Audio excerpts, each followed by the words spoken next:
Assalamualaikum warahmatullahi wabarakatuh, pemirsa Sultan TV. Kembali lagi bersama saya dalam berita Sultan Siang, edisi hari Jumat tanggal 22 Oktober 2021.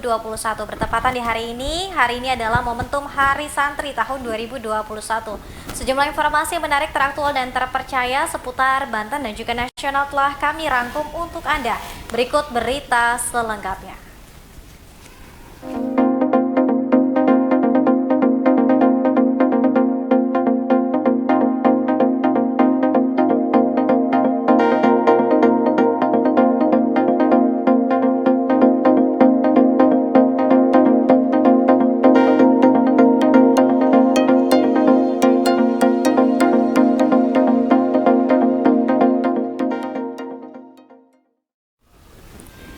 Ya, pemirsa, masih dalam kemeriahan Muktamar ke-10 Al-Khairiyah tahun 2021 terus berkontribusi dan berkomitmen penuh bagi kemajuan pendidikan. Al-Khairiyah gelar Muktamar ke-10 tahun 2021. Kegiatan Muktamar dipusatkan di Universitas Al-Khairiyah Citangkil, Kota Cilegon, Kamis pagi.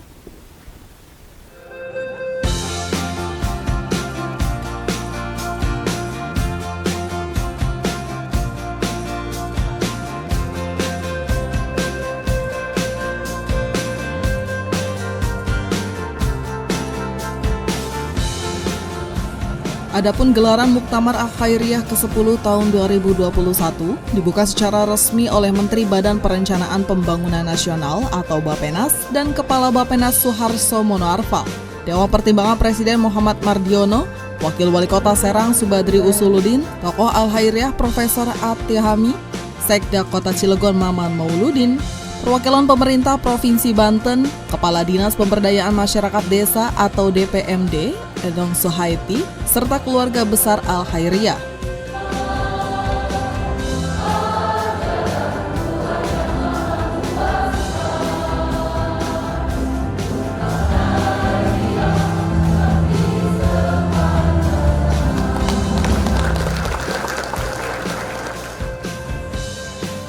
Ketua Umum Al-Khairiyah Ali Mujahidin mengatakan kontribusi Al-Khairiyah adalah pendidikan, mulai dari pusat, wilayah, daerah, kecamatan, sampai kelurahan atau ranting, seluruhnya berkiprah untuk memajukan pendidikan. Kita berharap ke depan amal-amal usaha Al-Khairiyah itu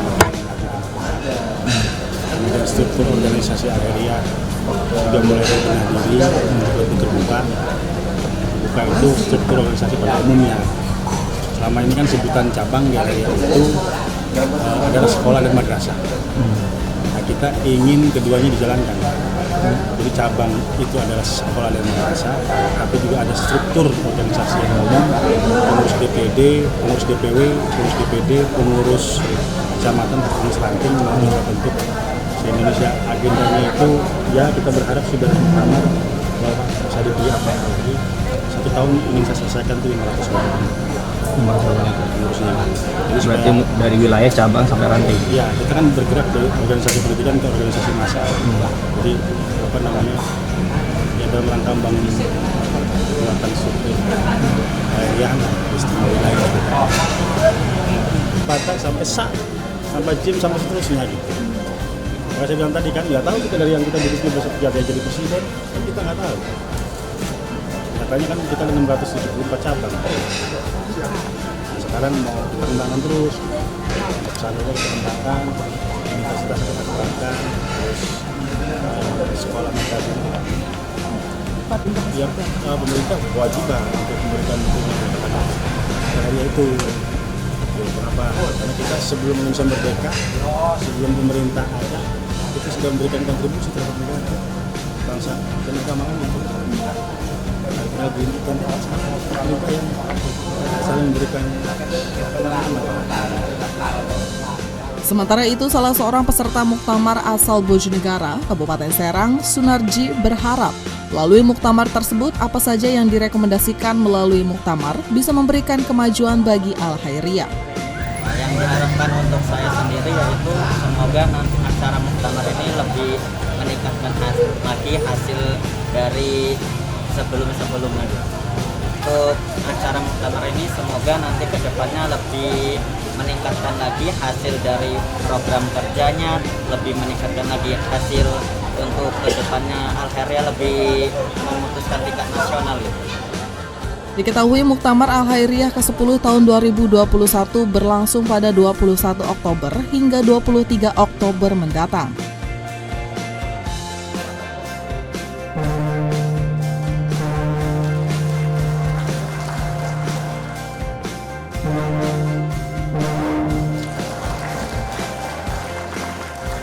Jurnalis Sultan TV dari Cilegon memberitakan.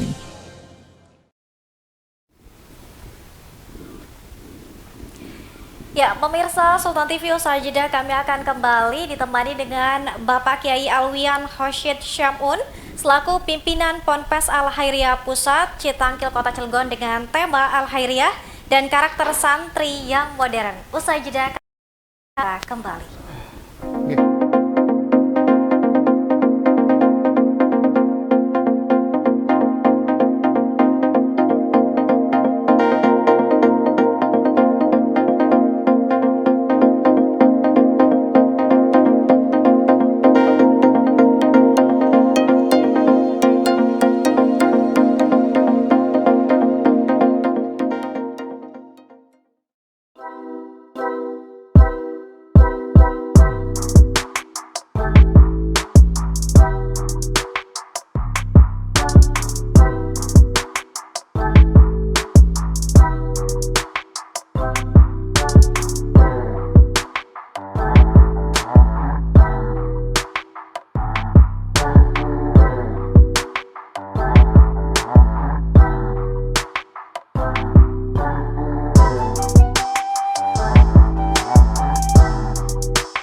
Ya, pemirsa Sultan TV, terima kasih Anda masih bersama kami dalam Berita Sultan Siang. Tentunya saya sudah ditemani Bapak Kiai Alwian Khosyid Syamun selaku pimpinan Ponpes Al-Khairiyah Pusat Citangkil Kota, membahas tentang Al-Khairiyah dan karakter santri yang modern. Ini bertepatan pemirsa di hari ini tanggal 22 Oktober 2021, Hari Santri Pak Yai ya. Ya. Nah, mungkin mau mengucapkan Hari Santri dulu, silakan Pak Yai. Ya, selamat Hari Santri Nasional tahun 2021. Semoga santri kita sehat, bermartabat. Amin. Amin. Baik. Nah, Pak Yai, ini Muktamar ke-10 tahun 2021 Al-Khairiyah ini sedang berlangsung. Kemarin sudah dibuka.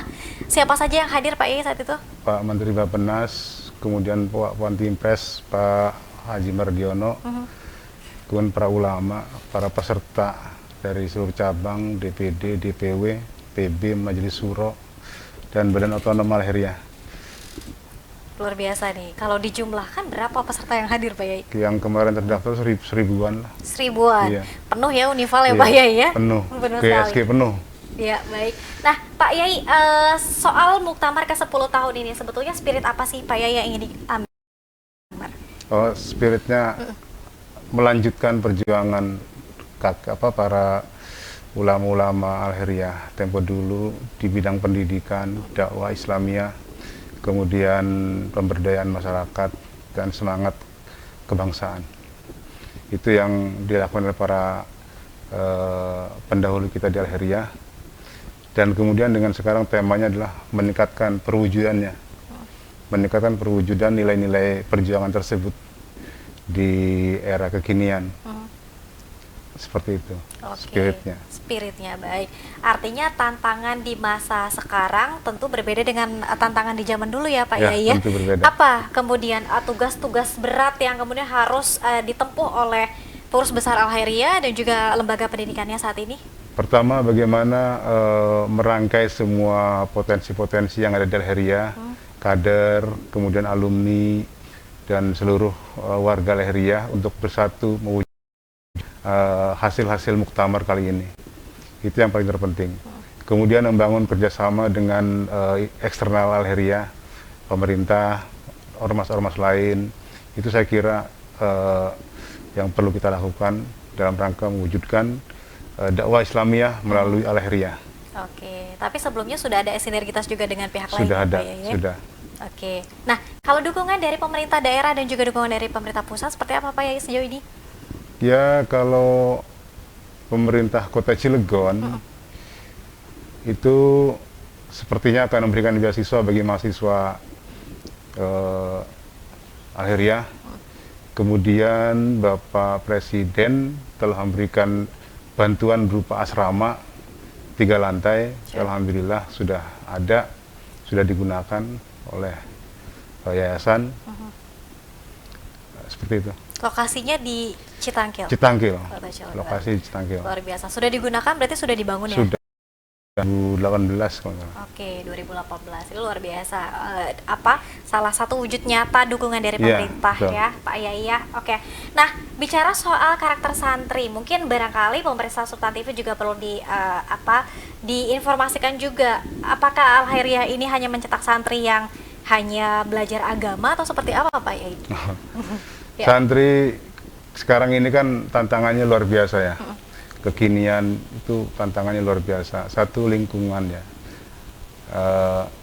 berupa ancaman narkoba dan sebagainya anak muda ini. Maka solusi terbaik era kini adalah bagaimana mendidik anak-anak di pesantren. Itu yang terbaik. Tantangan kita adalah bagaimana bersinergi dengan program-program pembangunan nasional, sehingga kita perlu mencetak kader-kader, kemudian santri-santri yang memiliki karakter yang kuat di bidang keagamaan dan sains. Karena santri modern itu adalah sosok orang yang cara berpikirnya, kemudian bertindaknya, bersikap terhadap tantangannya itu lahir dari pemahamannya terhadap akidah, terhadap syariat, terhadap akhlakul karimah dan sains. Sehingga langkah dalam menghadapi tantangan tersebut insya Allah mendekati kebenaran. Amin. Seperti itu. Seperti itu. Baik. Artinya agenda santriwan santriwati di Al-Heriyah cukup padat Pak Yai ya. Tidak hanya kemudian belajar tentang agama, Iya. tapi juga di sisi lain adalah ilmu-ilmu umum Iya. seperti sains dan teknologi Iya. juga. Kalau pagi itu ikut kurikulum nasional. Tapi kalau sore dari jam 4 sampai jam 10 itu kurikulum pesantren. Jadi dapat ijazahnya 2 sebetulnya. Ya. Di Al-Heriyah itu. Oke, Pak Yai, melihat perkembangan Al-Heriyah hingga tahun 2021 ini seperti apa? Ya alhamdulillah ya, berkat rahmat Allah mengizinkan terwujud program-program yang kita laksanakan di Al-Heriyah, termasuk diantaranya Universitas Al-Heriyah terwujud tahun 2020, kemudian upaya gelar pahlawan nasional kepada Pak Kiai Samun, kemudian pesantren juga sekarang semakin sudah banyak diminati masyarakat, ada peningkatan pertambahan santri, kemudian mahasiswa juga. Jadi sekarang ini alhamdulillah ya puji syukur kepada Allah yang telah banyak memberikan kemudahan-kemudahan kepada kami. Ya di yayasan ada Pak Haji Ali Mujahidin sebagai pimpinannya, saya sebagai dewan pembinanya. Ya alhamdulillah ya semuanya bisa terwujud. Oke. Nah, Pak Yai, kalau pesankan dari orang tua dahulu terkait dengan Al-Heriyah itu sendiri, apa yang ditekankan? Pertama saya ini ya, pengen lebih nyaman dipanggil Ustadz aja. Ustadz, baik. Ya itu Pak Ustadz, siap. apa ya, kesannya satu orang yang ya belum makomnya lah saya. Oke, Pak Ustadz silakan. belum tempatnya lah saya. Gitu. Baik, baik. Ustadz ya seneng aja manggilnya. Baik. Apa kira-kira? Ya, apa yang dipesankan oleh para orang tua dulu, Pak Ustadz, untuk Al-Khairiyah ini sebetulnya penekanannya pada apa? Apakah pada pendidikan Ya, atau apa? jadi kalau melihat sejarah, di Al-Khairiyah itu memang organisasi yang bergerak di bidang pendidikan dan dakwah Islamiyah. Kemudian di bidang memberdayakan ekonomi masyarakat. Kemudian kebangsaan, nasionalisme. Itu sudah tidak ada lagi perdebatan tentang Pancasila, undang-undang nggak ada di Al-Khairiyah. Sudah selesai. Ya. Sudah menerima secara utuh bahwa Pancasila dasar negara. Itu sudah dibuktikan dari sejarah Pak Kiai Samun turut andil dalam pertahankan negara ini, sehingga itu menjadi inspirasi generasi muda di Al-Khairiyah bahwa tidak ada lagi perdebatan tentang Pancasila. Sekarang adalah bagaimana mengisi kemerdekaan ini dengan sesuatu yang manfaat untuk diri pribadi, kemudian untuk masyarakat. Dengan ruh, spirit, perjuangan dakwah Islamiyah. Siap. Oke. Ada target tertentu Pak Ustadz dari hasil Muktamar ke-10 tahun 2021 ini? Banyak sih yang dibahas tadi di rapat kerja, di sidang-sidang program kerja, banyak sekali. Semoga saja ya bisa terwujud lagi. Allah memberikan kemudahan. Amin. Pada dasarnya semua sudah ditetapkan oleh Allah, terwujud atau tidak terwujud. Tapi kita hanya ikhtiar bagaimana dengan cara yang baik, niat yang baik, mengharap ridha Allah, itu aja. Oke. Nah, Pak Ustadz, ini kalau boleh dikoreksi, sendiri ini ada organisasi masyarakatnya, ada ormas, kemudian ada lembaga pendidikannya, betul, Ada yayasan. Pak Ustadz? Ya, ada yayasan pendidikannya. Seperti apa kemudian iringan atau kesejajaran antara ormas dan juga lembaga Oh gini, pendidikannya? kalau yayasan itu ada banyak di Al-Khairiyah itu ya. Di Al-Khairiyah itu lembaga atau organisasi yang menaungi yayasan-yayasan tersebut. Ada sekitar 600-an cabang yang yayasannya berbeda-beda. Ya. Nah, yayasan yang pusat itu adalah Al-Khairiyah Citangkil.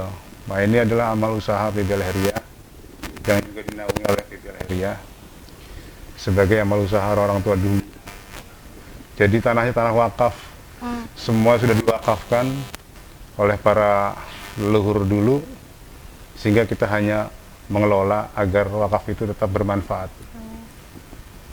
Gitu kira-kira. Oke. Artinya tetap sejajar dan sejalan dengan organisasi masyarakat Ormas Al-Khairiyahnya. Oh itu iya, kalau sendiri ya, ormasnya Pak itu Ustadz? kan ada undang-undangnya sendiri ya. Ada undang-undang sendiri, kita sejajar juga kalau sudah terdaftar di Menkumham, kemudian di Kementerian Dalam Negeri, itu sudah sejajar lah sama ormas-ormas lain yang dengan seperti NU. Cuma kita harus banyak belajar juga sama organisasi lain, supaya kita juga berkembang, memberikan manfaat bagi bangsa dan negara.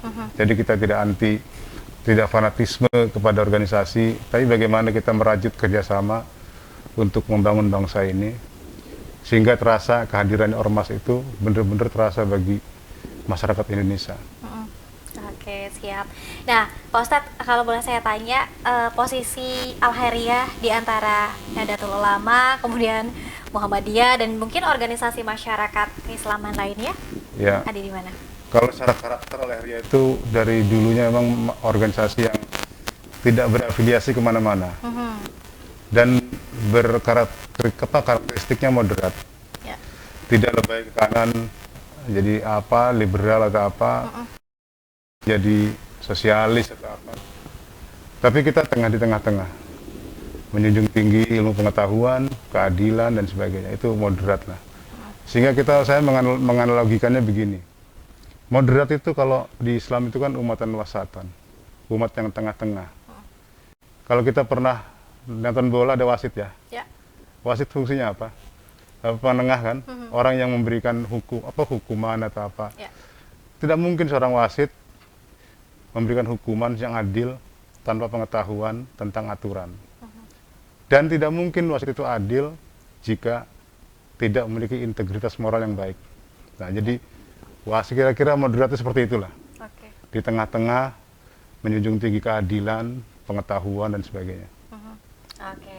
Pak Yai, ini menarik. Tadi sebetulnya sudah singgung oleh Pak Yai bahwa sudah tidak ada perdebatan lagi terkait dengan ideologi Pancasila.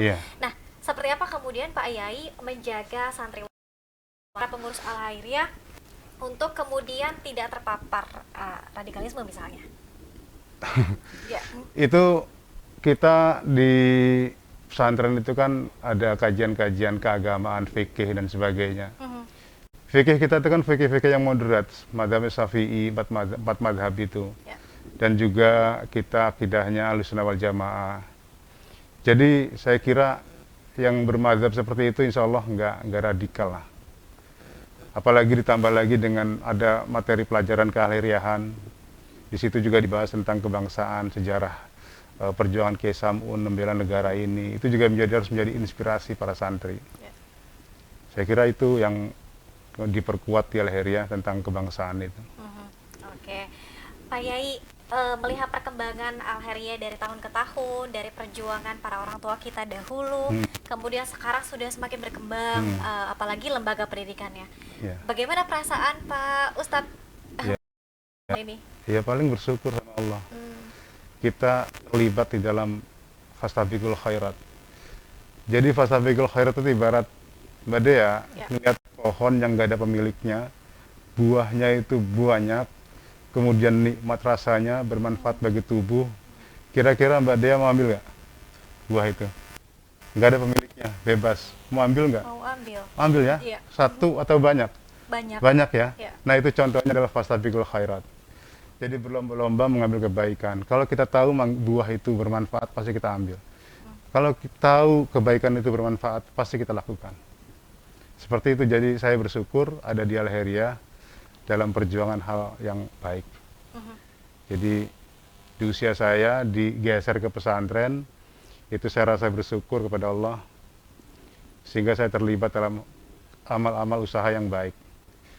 Senang aja, ya senang lah sama, ya bersyukur sama Allah lah. Bersyukur, senang. Terharu juga Pak Ustadz. Ya, Ya. artinya saya sejalur dengan apa yang Nabi perjuangkan. Amin. Kakek Samun juga perjuangkan seperti itu. Baik, luar biasa karena memang kalau kita lihat perkembangannya juga ini sangat luar biasa begitu ya Pak Ustadz dan juga Pak Mirsa Sultan TV. Oke, Pak Ustadz, apa kemudian kiprah dan juga peranan aktif yang ingin diberikan Al-Khairiyah untuk khususnya pembangunan di Provinsi Banten? Tetap kita porsinya di pendidikan, membangun SDM, investasi masa depan itu SDM. Ya. Jadi porsi kita dalam melaksanakan tugas-tugas kependidikan, pembangunan SDM, tinggal bagaimana pemerintah mau bekerja sama dengan kita membangun masyarakat Banten yang lebih maju, moderat, modern dan sebagainya. Saya kira itu yang harus perlu dikerjasamakan antara program pemerintah dengan swasta. Jangan kemudian pemerintah terkesan antara swasta dengan sekolah negeri. Ya. Kalau sekolah swasta disamakan kurikulumnya dengan pemerintah, di pemerintah itu kurikulum yang seperti itu didukung oleh sumber daya yang kuat. Ya. Kalau di swasta harus dengan kurikulum yang sama, tapi sumber dayanya kurang. Kemudian diadu seolah-olah swasta kurang berprestasi. Nggak adil saya kira. Ya. Karena memang potensi yang ada di pemerintah, sekolah negeri contohnya, guru-gurunya terseleksi, murid-muridnya mungkin terseleksi. Tapi di swasta kayak di Al-Khairiyah, di pojok-pojok kampung sana, yang penting mau ngaji anaknya, mau belajar fikih, ustadznya juga digaji, dihonor ala kadarnya, Ya. kadang dihonor, kadang tidak. Nah ini yang harus menjadi perhatian pemerintah Provinsi Banten, karena bagaimanapun Al-Khairiyah sudah ada sebelum Provinsi Banten ada. Jauh sebelum Provinsi Banten ada, sudah membangun SDM di Banten. Dan turut serta andil mempertahankan kemerdekaan Indonesia, pemerintahan Indonesia, kemudian tentara nasional juga. Karena banyak juga santri-santri Al-Khairiyah dulu masuk tentara juga, masuk laskar-laskar gitu. Ya. Jadi ini penting buat pemerintah Provinsi Banten untuk bagaimana bersama-sama menggandeng Al-Khairiyah atau enggak cabang-cabang yang ada di beberapa kecamatan, di masing-masing pemerintahan kabupaten untuk bersama-sama membangun masyarakat Banten, SDM-nya lebih baik lagi. Sehingga dengan SDM yang baik itu Banten percaya diri menghadapi tantangan zaman yang semakin ancamannya semakin meningkat. Ya. Begitu yang saya harapkan ya. Ya, baik. Jangan didiamkan cabang masyarakat pendidikan yang di swasta itu kan gitu ya. Harus ada perhatian. Ya, perhatian yang lebih ya, Ya. Ustadz ya, Ya. karena Al-Khairiyah bukan hanya milik Provinsi Banten, tapi nasional, Iya. bahkan dunia begitu Iya. ya, Ustadz ya. Oke, pertanyaan terakhir nih, Ustadz, apa kemudian kesulitannya kalau kita lihat bahwa santriwan-santriwati sekarang ini kan katanya generasi Y dan Z gitu ya, Pak Ustadz ya. Iya. Ini agak sulit tidak kemudian melakukan pendekatan-pendekatan untuk memberikan ilmu-ilmu agama kepada Iya. mereka. Pertama, di Al-Khairiyah itu tidak ada seleksi ya. Ya. Tidak ada seleksi santri nilainya sekian baru masuk, tes apa, nggak ada. Saya khawatir, takut ketika ada seleksi mereka nggak lolos, saya nanti di akhirat nanti tanya sama Nabi Muhammad, kamu ada umat saya mau belajar ngaji kok diseleksi, nggak lulus lagi, kasihan kan dia pengen ngaji. Nah, sehingga dengan tanpa seleksi dan latar belakang yang beragam ini, kita harus memadukan sistem pendidikan yang sama, kedisiplinan yang sama, dengan kurikulum yang kita bangun di pesantren. Ada pilarnya, satu akademik, non akademik, dan leadership. Nah, kedisiplinan itu di aspek kami di pesantren Al-Khairiyah adalah tepat dalam waktu, tepat dalam pembicaraan, dalam perkataan, tepat dalam perbuatan. Artinya setiap santri wajib mengikuti jadwal yang sudah tentukan. Tepat pembicaraan itu dia bicara berdasarkan referensi yang cukup dan dapat dipertanggungjawabkan. Tepat perbuatan itu artinya antara ilmu yang dia pelajari dengan perbuatan sama. Akhlaknya tentang mulia, jangan sampai akhlaknya tidak mulia. Seperti itu kira-kira. Oke, tidak ada pendekatan secara khusus, tapi ada penggemblengan yang begitu dalam ya Pak Ustadz ya. Kalau di bidang akademik ya. yang paling kita perkuat itu akidah, akhlak, dan fikih ya. Baik, ini pendidikan akhlak sangat penting di era saat Sangat ini penting, Ustadz ya. sangat penting. Baik, Pak Ustadz, terima kasih banyak sudah hadir di karena pemirsa bahwa di Al-Khairiyah Citangkil Kota Cilegon juga ini masih tengah berlangsung sejumlah kegiatan rangkaian dari Muktamar ke-10 dari sejak kemarin 21 sampai besok nanti akan ada penutupan di tanggal 23 Oktober 2021. Pak Ustadz, terakhir apa yang ingin disampaikan kepada pemirsa Sultan TV, kemudian juga dari hasil Muktamar ke-10 sekaligus juga mungkin para generasi muda kita. Silakan Pak Ustadz. Mari kita berlomba-lomba dalam kebaikan. Karena insya Allah sekecil apapun kebaikan akan bermanfaat nanti di akhirat. Insya Allah. Saya kira itu. Yang paling penting adalah bagaimana kita sekecil apapun berbuat kebaikan dimanapun itu. Amin. Cukup Ustadz? Ya, cukup. Baik.